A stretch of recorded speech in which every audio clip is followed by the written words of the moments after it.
안녕하십니까. 어떻게 하다 보니까 신부님께서 또 목사님께서 또 제가 이렇게 해서 업계에 있는 사람들이 3주 동안 연속으로 오늘의 담화를 하게 됐는데요. 사실 다음에는 업계에 몸담지 않은 사람들도 한 달 내내 또는 두 달, 세 달 꾸준히 하실 수 있기를 기대해 봅니다. 땅에 관한 이야기죠.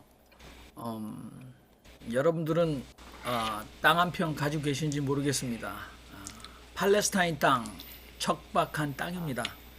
2019년 9월 말 저도 태어나서 처음으로 개인적으로 이스라엘과 요르단을 방문할 기회가 있었습니다.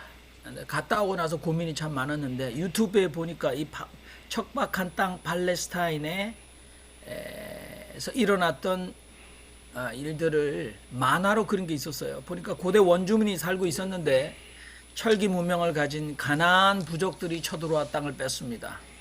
그리고 또 그 가나안 부족들이 다스리던 땅에 태양의 신의 제국인 이집트가 차지하게 됩니다. 이집트가 차지한 팔레스타인 땅을 나중에 아시리아 제국이, 그리고 그 뒤를 이어 선민 신앙을 가진 이스라엘이, 그 뒤에 또 바벨론 제국이 차지하게 되고요. 바벨론 제국이 차지한 팔레스타인 땅은 알렉산더 대제에 의해서 마케도니아가 통치하게 되고, 또 그리스가 결국은 마케도니아를 몰아내고 차지하게 됩니다. 알렉산더의 부하인 프톨레미우스 왕조가 다스리기도 했고, 그 뒤를 이어 그의 라이벌이었던 셀레우코스 왕조가 다스리기도 합니다. 그리고 결국 유대인들 요나단 마카비와 시몬 마카비 형제가 마카비 혁명을 일으켜서 그 땅을 되찾는 듯 했습니다마는 신약시대 보면 로마 제국이 결국은 팔레스타인 땅을 차지하게 됩니다. 로마가 결국은 동로마 서로마로 나누어지게 되고 동로마 제국 비잔틴군이 팔레스타인을 다스리게 됩니다. 동로마 제국 비잔틴군을 몰아내고 아랍 칼리프 왕군이 차지하게 되고요. 아랍 칼리프 왕군이 차지한 팔레스타인을 십자군이 성지 탈환을 하게 됩니다. 하지만 무슬림 노예 군인인 맘루크 군사가 다시 팔레스타인을 차지하게 되고, 맘루크 군사를 몰아내고 오스만 터키 제국이 차지하게 됩니다. 오스만 터키 제국이 차지한 팔레스타인을 아랍 민족이 차지하고요. 아랍 민족이 차지한 팔레스타인을 대영 제국이 차지하게 됩니다. 대영 제국이 차지한 팔레스타인을 결국은 아랍 연합군이 다시 대영 제국을 몰아내고 차지하게 되고요. 아랍 연합군이 되찾은 땅을 이스라엘의 극우 시온주의자들이 결국은 차지하게 되죠. 현재 이 팔레스타인 땅은 이스라엘이라는 국가가 다스리고 있는데요. 이전에는 이스라엘과 팔레스타인 출신의 피에로, 여러분 팔레스타인 해방기구 피에로, 팔레스타인 리버레이션 오르가니제이션, 초등학교 때 신문에 무슨 뜻인지도 몰랐지만 아라파트의 대표가 해외 뉴스에 자주 나왔는데 저는 무슨 말인지 몰랐습니다. 현재는 남부에는 하마스가, 그리고 북부에는 헤즈볼라가 이스라엘과 무력 충돌을 하고 있습니다. 1987년도에 팔레스타인에 일어났던 비무장 봉기, 그것은 봉기 인티타파라는 운동이 일어났는데 그 직후에 하마스가 생겼습니다. 하마스라는 말은 아랍어로 열광이라는 뜻이고 열정이라는 뜻인데요. 이스라엘 남부 가자 지구를 지금 현재 통치하고 있는 팔레스타인 무장 정파입니다. 그리고 1985년에 설립된 헤즈볼라, 아랍어로 신의 당, 그러니까 한국말로 하면 하나님의 정당이라는 뜻이 되겠죠. 이스라엘 북부 레바논 무장 정파로서 레바논 남부를 장악하고 있는 이스라엘 군을 몰아내기 위해서 설립된 레바논 정당입니다. 북부는 시아파 이슬람주의 정당이고요. 남부는 수니파 이슬람주의 정당입니다. 하마스, 원뜻은 하라캇 알무카와마 알 이슬라미아라는 뜻이고요. 헤즈볼라 원뜻은 헤즈빌라 알무카와마 알 이슬라미아흐 피 루브난이라는 뜻인데요. 아무튼 뭐 제가 오늘 굉장히 거창하게 늘어놨지만 결국은 유튜브 만화를 보고 적어놓은 것에 불과합니다. 여러분 이스라엘의 선조 아브라함 창세기 12장에 보면 여호와께서 아브라함에게 이르시되 너는 너의 고향 땅 아비집을 떠나서 내가 내게 보여줄 땅으로 가라 라고 나오죠. 창세기 13장 14절에 여호와께서 아브라함에게 이르시되 너는 눈을 들어 너 있는 곳에서 동서남북을 바라보라 보이는 땅을 내가 너와 내 자손에게 주리니 영원히 이르리라 그렇게 말씀하셨어요. 창세기 24장에는 여호와께서 그의 아들 이삭에게 나타나서 내가 이 모든 땅을 너와 내 자손에게 주리라 내가 내 아비 아브라함에게 맹세한 것을 이루어 이 모든 땅을 내 자손에게 주리니 내 자손을 인하여 천하 만민이 복을 받으리라. 창세기 28장에는 여호와께서 야곱에게 또 가라사대 나는 여호와니 너의 조부 아브라함의 하나님이요 이삭의 하나님이라 너 누운 땅을 내가 너와 내 자손에게 주리니 땅의 모든 족속이 너와 내 자손을 인하여 복을 얻으리라. 여호수아서 1장 1절과 6절에 보면 모세가 죽은 후에 여호와께서 모세의 시종 눈의 아들 여호수아에게 일러 가라사대 마음을 강하게 하라 담대히 하라 너는 이 백성으로 내가 그 조상에게 맹세하여 주리라 한 땅을 얻게 하리라. 그래서 여호수아 18장에 보면 여호수아가 그들을 위하여 실로 여호와 앞에서 제비를 뽑고 그가 거기서 이스라엘 자손의 분파대로 땅을 분배하였더라. 오늘은 땅 얘기죠. 여러분 한국에서 땅 대단한 거 아닙니까? 네, 뭐 보니까 뭐 건물주가 조물주 위에 있다고 하는데요. 여러분들 이 땅을 분파대로 땅을 분배해서 루벤, 시므온, 레위, 유다, 단, 납달리, 갓, 아셀, 이사갈, 스불론, 요셉, 베냐민 지파에게 12지파대로 땅을 다 분배했다고 성경 기록하고 있어요. 그런데 이 이름이 결국은 지명이 되죠. 그렇게 생각 안 하십니까?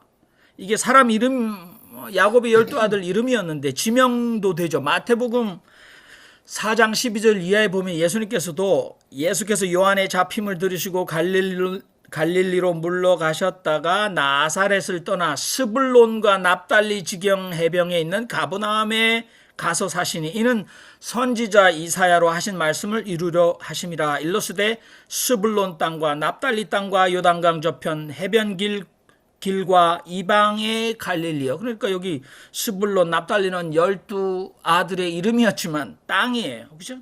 그런데 자, 창세기 14장 14절 우리 신성남 형제님이 아주 좋아하실 구절인데요.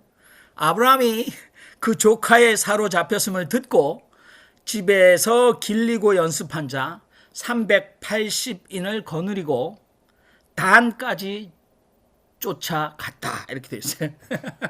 아브라함이 자기 조카 롯이 잡혀갔습니다.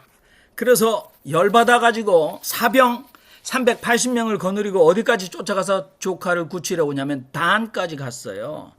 이게 뭡니까?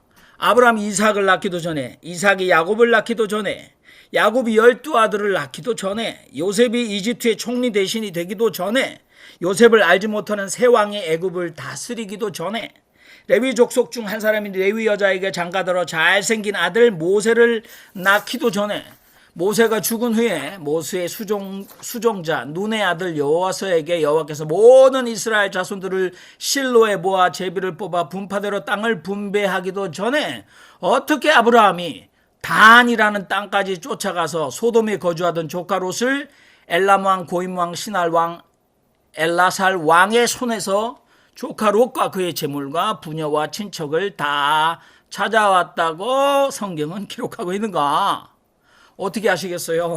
성경에 아주 대표적인 아주 큰 문제가 터졌어요. 근데 뭐 또 이거 뭐 하나님 편에서 생각하는 분은 모세가 모세오경을 기록했는데 모세가 단을 그때 모세 이름으로 기록했는데 아브라함이 그냥 단 옛날 그 땅까지 쫓아가서 구출해 왔다라고 생각하면 아무 문제가 없습니다. 아브라함은 기원전 2000년경 인물이고 가나안 땅에 출애굽한 히브리인들이 정착하기 시작한 때는 기원전 1300년 전이니까 약 700년의 차이가 창세기 14장 14절에 고스란히 기록되어 있습니다.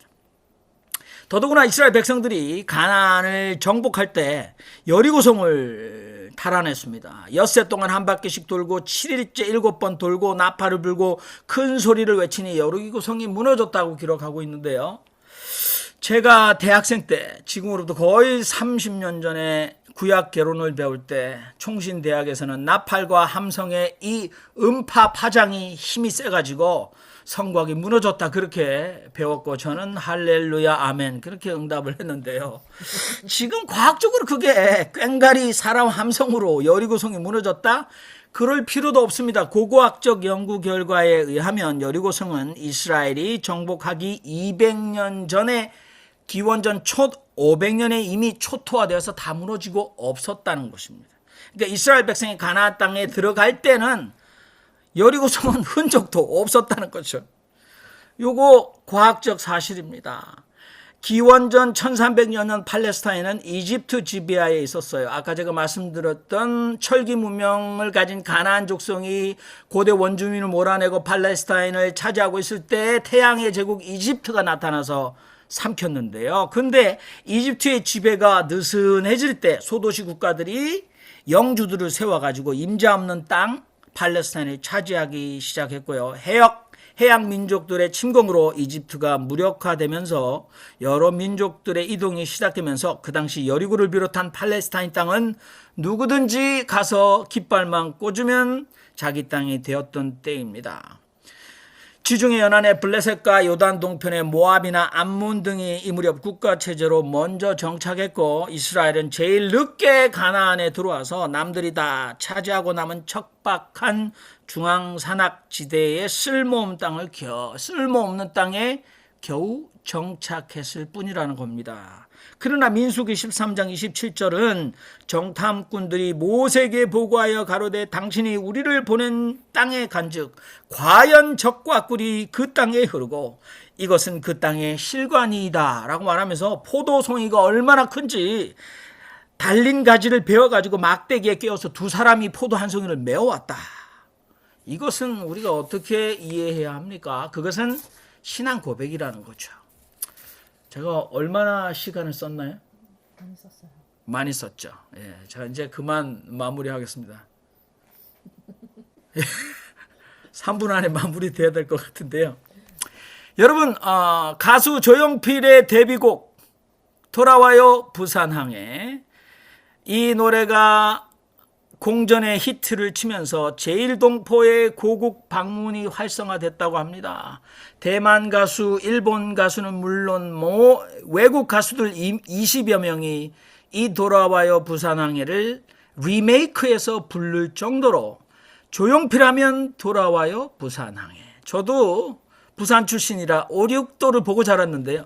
5,6도 돌아가는 연락선마다. 그런데 요 노래의 원래 뜻은 임진왜란과 비교하여서 일본이여 조선징들이 제발 다시 부산항으로 전투함을 타고 돌아와 학곡구를 다시 지배해 주시옵소서라는 소원을 담은 노래. 그러니까 조선징들이 자기를 다스릴 일본인들을 향하여 제발 부산항으로 다시 전투함을 타고 돌아와서 이 멍청한 조선징들을 이 학곡구를 다시 니폰 제국이 다시 한번 지배해달라 이런 노래라는 거죠.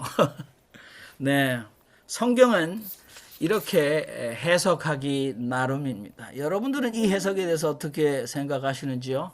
열받으실 수도 있을 거라고 생각하는데 아무튼 제가 땅의 신학 이렇게 건드리지 못할 만큼 크게 벌렸다가 주워 담지 못하고 있는데요.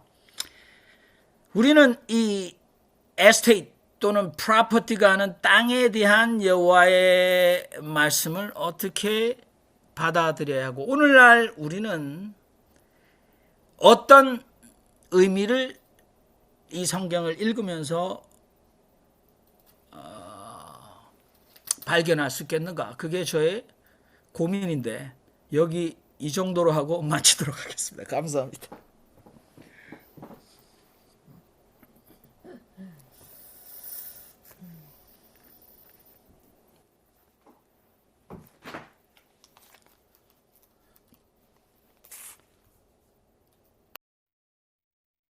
네, 설교 말씀, 담화 말씀 감사합니다. 땅의 의미에 대해서 생각을 하게 하는 말씀입니다. 우리가 이제 또 이제 토론을 통해서 이 말씀을 효모와의 늪, 희망의 땅이라는 주제로 이어가야 되지 않을까 그런 생각을 합니다. 이제 우리 잠시 음악을 들으면서 우리의 생각을 정리하고 그 이후에 토론을 이어가도록 하겠습니다.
네, 오늘 담화에 대해서 질문을 나누시거나 소감을 서로 나누는 그런 시간입니다. 잘 아시겠지만 이제 여러 사람들이 참여하기 때문에 마이크를 켜시거나 손을 들어서 표시해 주시면은 제가 발언의 기회를 드리도록 하겠습니다. 매주 많은 분들의 생각을 나누기 위해서 발언 시간을 제한하고 있음을 양해해 주시기 바랍니다. 한 분이 발언하실 때 가급적 2분 이내로 말씀해 주시기를 부탁드립니다. 이제 말씀하시고 싶은 분, 질문이나 의견을 말씀하시고 싶은 분, 이제 손을 드시거나 마이크를 켜주시면 제가 기회를 드리겠습니다. 누가 시작해 주실까요?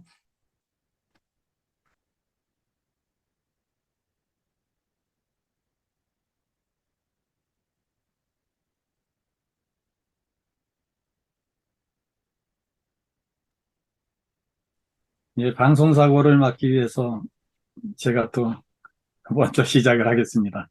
우리 네, 공동체는 네, 항상 발동이 좀 늦게 걸려요. 처음에는 양보들 하시다가 끝날 시간쯤 되면 막 열띠게 음, 분위기가 올라가는데, 오늘 우리 정영민 형제님, 오늘도 말씀 잘 들었습니다. 그 짧은 시간 맞추시느라고 내용을 압축하셨는데요. 저는 뭐 그 땅의 신학이라는 그 용어 한마디에도 이 마음에 감동이 좀 왔습니다. 잘 못했던 용어인데요. 그 땅의 신학이, 그럴듯한 얘기라는 생각이 들었어요. 이 백인들이 처음에 이 뉴질랜드 땅에 와가지고 보니까 이게 옥토가 많거든요. 그냥 땅이, 와이카토 지방 같은 데는 땅이 검고 아주 뭐 뿌리기만 하면 잘 자라고, 그 땅을 이제 욕심이 나니까 원주민들한테 포도주 주고 뭐 이것저것 맛있는 거 주면서 그 땅을 샀습니다. 근데 이 원주민들한테는 땅을 판다는 개념이 없었어요. 그 땅을 누가 개인이 소유한다든지 저걸 어떤 사람이 가진다는, 땅을 어떻게 가지냐, 이게 땅이 그 자리에 있는데. 그러니까 원주민들한테는 그런 개념이 없었기 때문에 그냥 포도주 주면 포도주 받고 뭐 곡식 주면 곡식 받고, 그러고서 가만히 보니까 나중에 진학을 하니까 그걸 자기네들은 들어오지도 못하게 하고 뭐 이제 이런 식으로 다 빼앗겼죠. 그래서 뭐 전쟁에서 뺏은 것도 있지만 엄청나게 많은 땅을 그냥 헐값에 팔아서 다 뺏겼어요. 사람들이 땅에 대한 욕심을 가지고 있는 거죠. 2분에 해야 되니까 줄이겠습니다. 저는 성경을 읽을 때 구약에서 거기를 읽을 때마다 감동받는 부분이 있는데 레위기입니다. 거기 보면은 곡식을 거둘 때 그 땅 모퉁이에 있거나 땅에 떨어진 이삭은 줍지 말라. 전 이 말씀이 얼마나 감동이 되는지. 그래, 이 땅에서 땅이 준 그 곡식 받아 먹으면서 거기 있는 것까지 박박 이삭 떨어진 것까지 주워서 가난한 사람들 생각지도 않는 그런 건 잘못된 거 아니냐. 거기서 저는 하나님의 사랑을 느끼고 우리도 그런 마음으로 살아야 된다. 이 땅이 주는 감사함을 느끼고 그것을 다른 사람을 위해서 또 남겨두고 배려하는 그런 정신만 있다면 우리가 아무리 이 자본주의 세상에 살더라도 보다 좀 따뜻하게 살 수 있지 않을까. 그런 면에서 오늘 땅의 신학을 언급해 주신 정 목사님께 감사드립니다. 감사합니다. 네, 신성래 형제님 감사합니다. 말씀에 진짜 자기가 가진 땅에서도 이웃들과 나누는 그런 성경의 정신과 제국주의에 의해서 원주민들의 땅이 수탈되는 그런 역사적인 현실을 잘 대조해 주신 것이 아닌가 그런 느낌을 받았습니다. 어떤 분이 발언 이어가시겠습니까?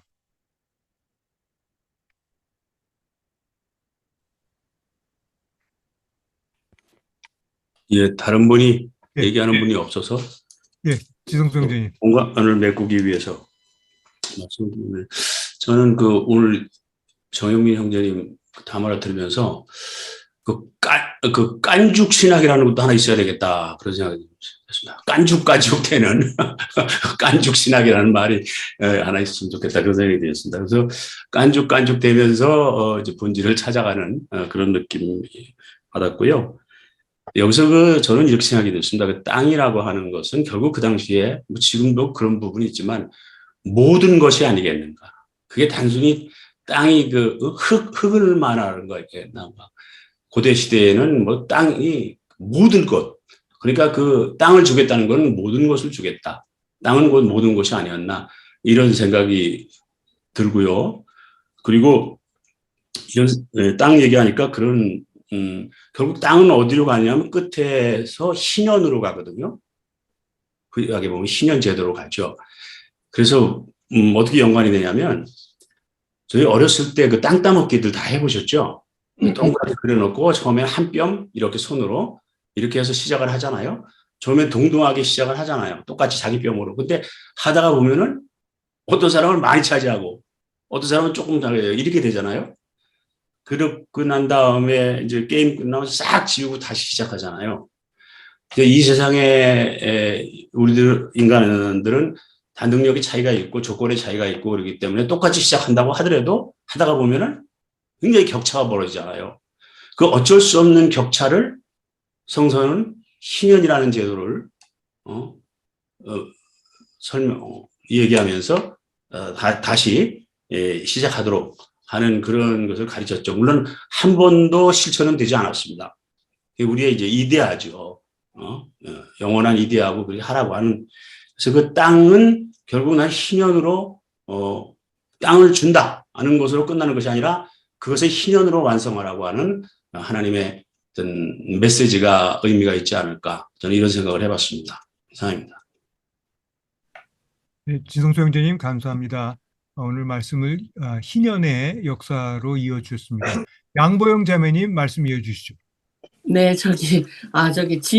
지성수 목사님께서 말씀하셔서 생각이 나서 얘기하고요. 더 처음에는 제일 먼저 하나님이 아브라함한테 사는 곳을 이동하라고 그랬어요. 그러니까 사람이 어디서 하나님이 항상 내가 옛날부터 생각한 게 하나님은 장소를 정하신다. 그 사람의 살 곳. 어디서 너는 살아라. 우리가 여기 미국에 와서 이민을 오건 또 오스트리아를 가건 카나다를 가셔 사시는 게 이게 내 뜻이 아니라고 생각해요. 이게 하나님이 다 정해주신 거예요. 너는 어디 가서 살아라. 그래서 우리는 한국에서 태어났지만 미국에 와서 살고 또 카나다에 가서 살고 그러고서는 또 그 구약 성경에서 그 색시를 구할 적에도 이 고향에서 구하지 말고 딴 데서 가서 구하라고 이렇게 말씀하시잖아요.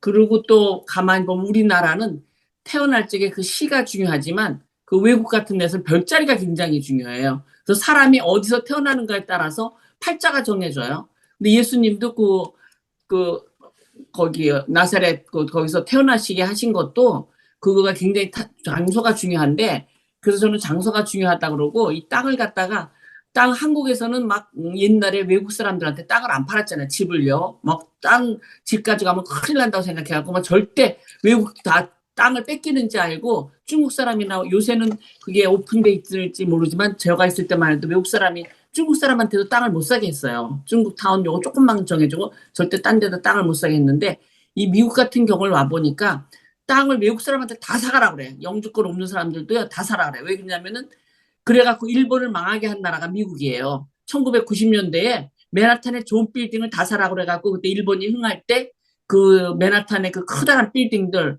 뭐 어마어마한 빌딩들 일본 사람들이 다 샀잖아요. 근데 미국의 정책은 뭐냐면 니네들이 땅을 사라. 건물을 무지무지 사는데 우리는 세금만 받으면 된다. 그러니까 세금을 무지무지 받으면서 일본 사람들이 망했잖아요. 렌트비를 갖다가 충족해가지고 세금 내느라고 그래갖고 다 나갈 적에 빈손으로 나갔어요. 빌딩을 갖다가 돈 못 팔고. 그런 게 일본 빌딩이 거의 헐값에 많이 그랬거든요. 그래서 땅이라는 건 움직이지가 않으니까 그 자리에 있는데, 하여튼 그 생각에 따라서 일본도 미국이 일본을 망하게 한 이유가 커다랗게 그 땅을 사가지고 한 것도 있으니까, 하여튼 그게 생각이 나서 좀 얘기 드렸습니다. 감사합니다. 네, 양보영 자매님 감사합니다. 하나님은 장소를 정한다. 굉장히 많은 생각을 하게 해주시는 그런 명제를 말씀해 주셨습니다. 어떤 분이 또 이어가실까요? 네. 예, 치재구 형제님. 아이고, 오늘 또 우리 정 목사님 그 말씀 고맙고요. 사실은 땅은 그냥 토지를 이야기하지만은 그 땅에 플러스 돈이 들어가면은 이게 부동산이 됩니다. 그리고 이제 세계 또 역사를 보면은 영토 땅 전쟁이죠, 땅 전쟁. 뭐 이제 그 하나의 이제 조크로 던지는 거고요. 오늘 이제 신명기 말씀이 예수님께서 마태복음 25장 몇 절이야? 25장 34절 이하에서 40절까지 말씀하실 때 내가 줄일 때 너희가 먹을 것을 주었고 목마를 때 마실 것을 마시게 하였고 나그네 되었을 때 영접하였고, 이 말씀이 기초가 오늘 신명기 이 말씀이 아니었는가 그런 생각이 듭니다. 그래서 마태복음 13장에서도 이제 땅을 네 가지 땅으로 이제 구분해서 말씀하셨는데, 바로 이제 우리에게 말씀하시는 명령하시는 그 명령이 바로 옥토가 되라 하는 그런 말씀 아닌가. 그래서 오늘 마태복음 25장 35절 이하 40절까지 말씀 가운데서 작은 자에게 하는 좀 그런 선한 행동을 하는 그런 우리가 되었으면 하는 그런 생각에서 한 말씀 드립니다. 고맙습니다. 네, 최재구 형제님 감사합니다. 오늘 신명기 말씀을 마태복음 뒷부분에 나오는 최후 심판의 말씀과 이어주셨습니다. 다음은 이병석 김경 형제님. 형제님 발언하실 네? 차례 같은데요. 김경일 형제님 발언해 주십시오. 이병석 형제님 아까부터 손 드셨거든요. 그랬어요? 죄송합니다. 네. 일단 김경일 형제님 말씀 듣고 모든 분들에게 기회 드립니다. 걱정하지 마십시오. 예. 제가 손 한 3번 들은 것 같아요. 이 말 들립니까? 예. 잘 들립니다. 네.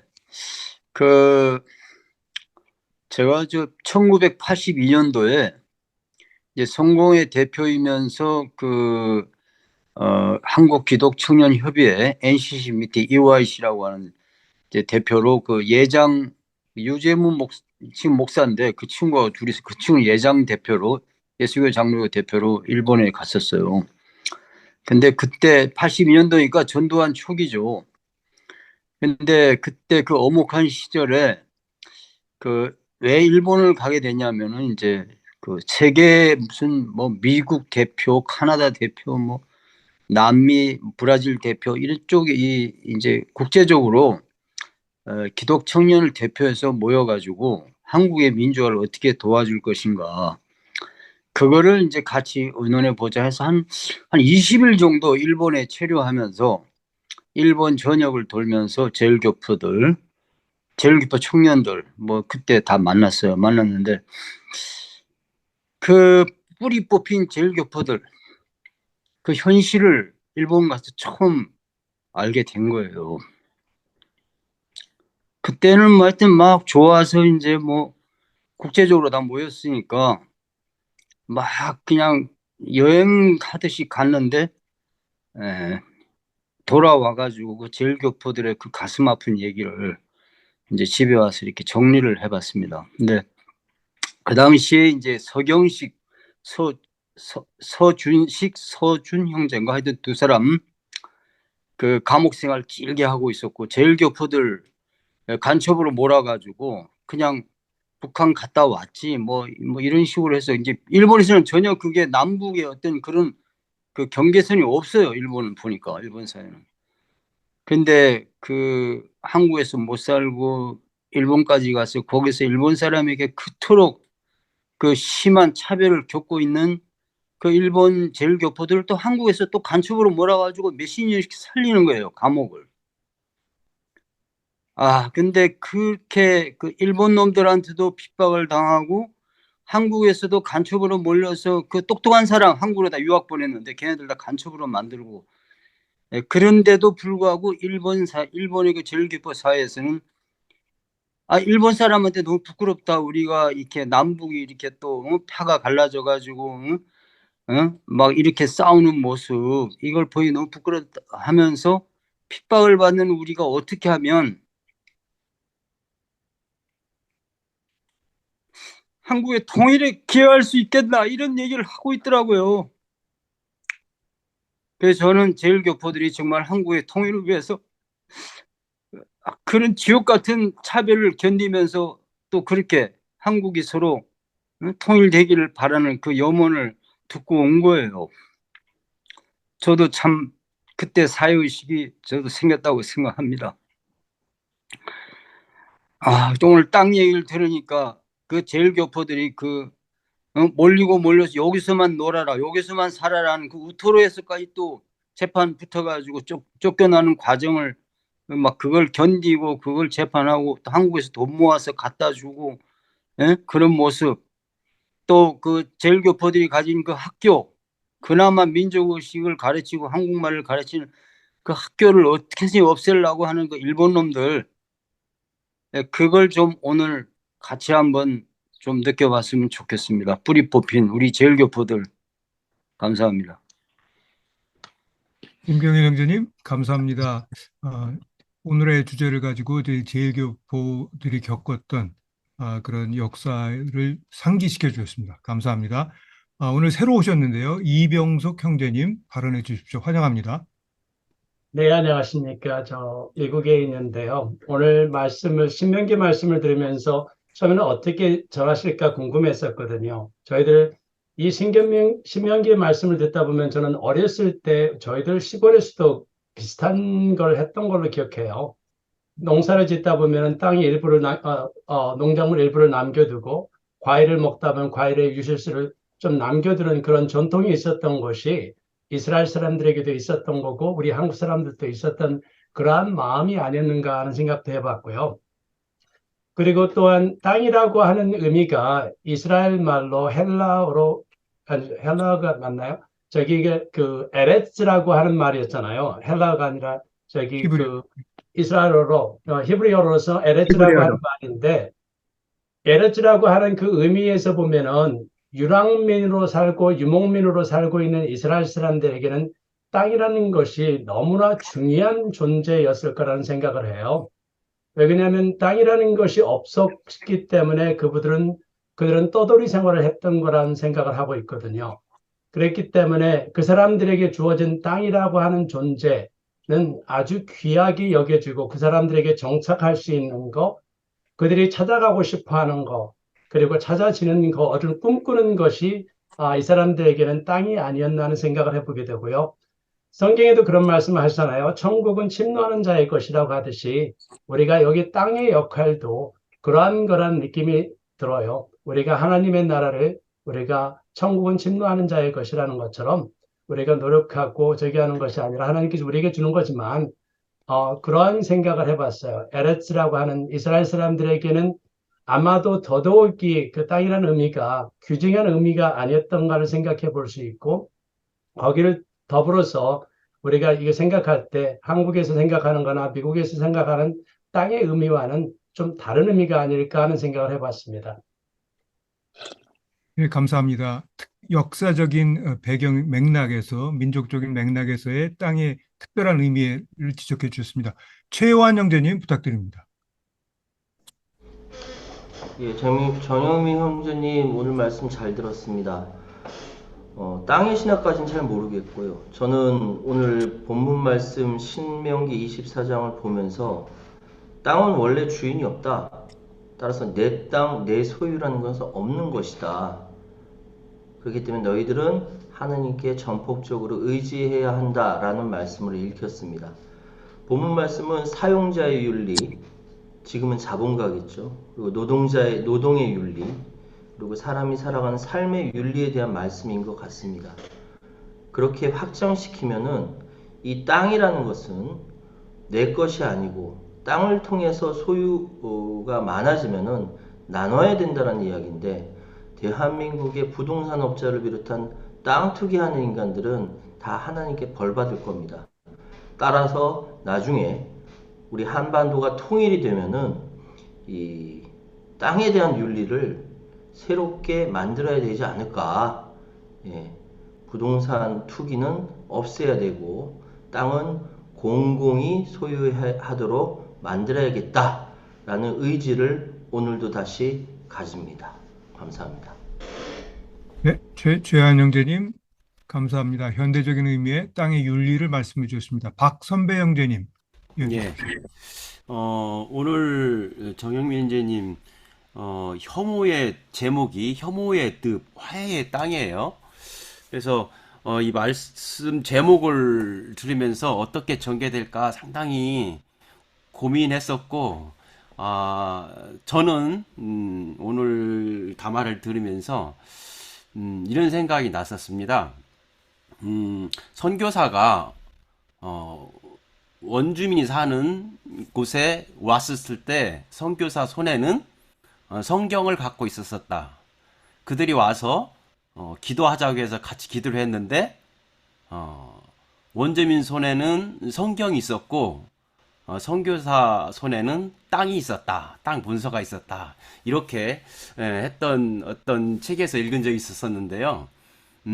저는 이 혐오의 늪도 역시 하나의 땅이라고 제가 봐줬었는데 우리가 갖고 있는 이 땅을 어떻게 쓸 것인가에 대해서 초점을 생각을 해봤어요. 신명기 부분에 보면 24장에 있는 것이 결국은 과부와 나그네, 없는 사람들, 자기 종살이 했었을 때의 그 모습을 잊지 말고 살아라. 아까 이 말씀하셨듯이 우리 어렸을 때 곡식을 하다 보면 탈곡하다 보면 남겨놓는 것들은 가난한 사람들을 위해서 남겨놓으라고 했었잖아요. 그거 마찬가지로 우리가 이 땅을 어떻게 쓸 것인가는 땅을 갖고 있는 사람들이 그 마음을 헤아려서 사용을 해야 되겠다. 그러니까 오늘의 제가 이 담화를 통해서 느낀 것은 땅 자체의 문제가 아니라 땅을 소유하는 과정에서 어떻게 소유하고 그것을 갖고 있는 사람이 마음을 나눌 수 있는 그런 마음을 가질 것인가, 이거에 대해서 초점을 맞춰서 우리 삶이 방향이 이런 쪽으로 좀 가야 되지 않을까, 제가 이런 생각을 받았습니다. 예, 이상입니다. 감사합니다. 박선배 형제님. 매우 공감 가는 말씀 주셨습니다. 부산의 이승용 형제님 이어주십시오. 네, 고맙습니다. 오늘 정영익님 성경 해석에 관한 부분하고 어떤 조용필 노래의 의미 또 다른 뜻을 말씀해 주셨는데 노래 이런 인간의 사실이나 이런 부분들의 뒷부분 원래 있듯 이런 걸 알고 있는 거하고 모르는 거하고 어떤 삶의 어떤 큰 변화가 있다는 것을 저는 느끼겠습니다. 성경을 통해서 마찬가지지만 참고로 저는 이 성경을 그렇게 신봉한다든지 떠받든다든지 그러진 않습니다. 성경을 한 제가 생각해도 한 10% 내지 20% 읽었나 그 정도이고요. 단지 이제 성경에서의 그 믿을 부분, 신뢰하는 부분, 그런 부분은 제가 좀 한 번 더 생각하고 더 읽게 되고 전혀 별 의미가 없는 그런 중요하지 않은 부분은 별 외우지도 않고 떠오르지도 않고 별 그렇게 생각합니다. 네. 근데 이제 아까도 말씀하셨듯이 하나님께서 아브라함에게 땅을 주겠다, 어떻다. 근데 인간이 이 지구상에 있기 전에 주인이 없듯이, 땅의 주인이 없듯이 하나님께서 왜 땅을 주겠다 했던 소유 가져라, 가지지 마라. 그런 것을 이렇게 이야기를 했는지 저는 이해가 안 되고, 만약에 그때 하나님께서 땅은 인간들의 소유하는 것이 아니다. 인간들의 것이 아니다. 가지지를 말아라. 어떤 나누고 같이 어떤 이런 의미로 이렇게 말씀을 기록을 했다 그러면 얼마나 좋았을까라는 그런 바람을 느꼈습니다. 감사합니다. 네, 감사합니다. 이승용 형제님 발언 고맙습니다. 이번에는 울산으로 가겠습니다. 배상혜 형제님 발언해 주십시오. 네, 안녕하십니까. 저번 주는 독감에 걸려가지고, 한 며칠 되게 힘들었습니다. 지금은 다 나서서 괜찮습니다. 20대 때, 저희 부부가 은행원이었습니다. 11조 생활도 상당히 많이 했고, 그 당시에 상당한 큰 금액이죠. 지금도 은행원들 돈 많지만, 다니는 교회 목사님이 땅에 대한 욕심, 권력에 대한 욕심이 너무 많으셔가지고, 결국에는 감옥에 가셔서 창피를 당하고 전국에 방송을 타고 교회가 교회가 엉망이 되는 그런 사건을 경험한 적이 있습니다. 그 이후로 교회에 대한 배신감 이런 것들이 많이 올라왔었는데 저희 장인어른은 개인적인 이야기지만 대순진리교회 성감을 하셨던 분이셨습니다. 장모님은 항상 장인어른에 대해서 불만이 상당히 많으셨습니다. 그 수많은 울산에 있는 땅들, 지금 시가로 하면 거의 1,000억 원대가 넘는 그러한 돈인 것 같은데, 그 당시에 그 땅들을 욕심을 부리지 않으시고 다 동생들과 가족들에게 나눠주고 자기는 부모님께 순종하며 절대 자기 거를 주장하지 않았고 오히려 갖고 있었던 것들 또한 뺏기는 그러한 일들이 있었습니다. 그래서 장모님이 상당히 장인어른에 대해서 원망이 상당히 많으셨습니다. 그러면서 갑자기 땅에 대해서 이야기하니까 그 기독교로서의 제가 상처를 받았던 목사님 땅 욕심쟁이, 그 다음에 제가 개인적으로 좋아하고 사랑했던 우리 장인어른 하늘나라 지금 계십니다. 그분께서 저에게 하신 말씀이 종교에 너무 심취하지 마라. 종교는 마음을 다쓸 수 있으면 아무 의미가 없다.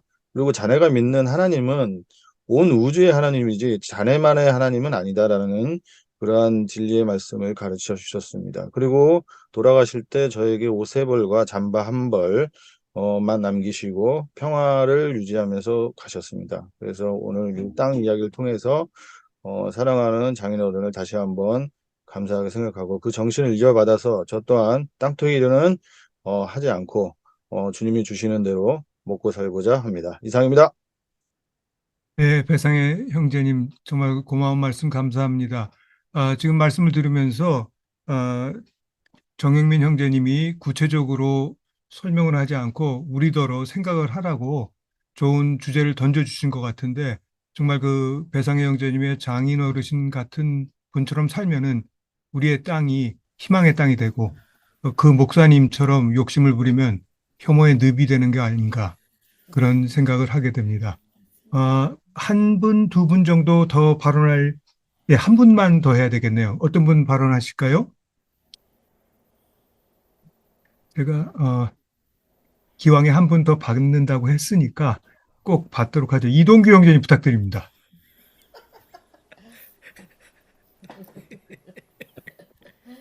왜 저한테?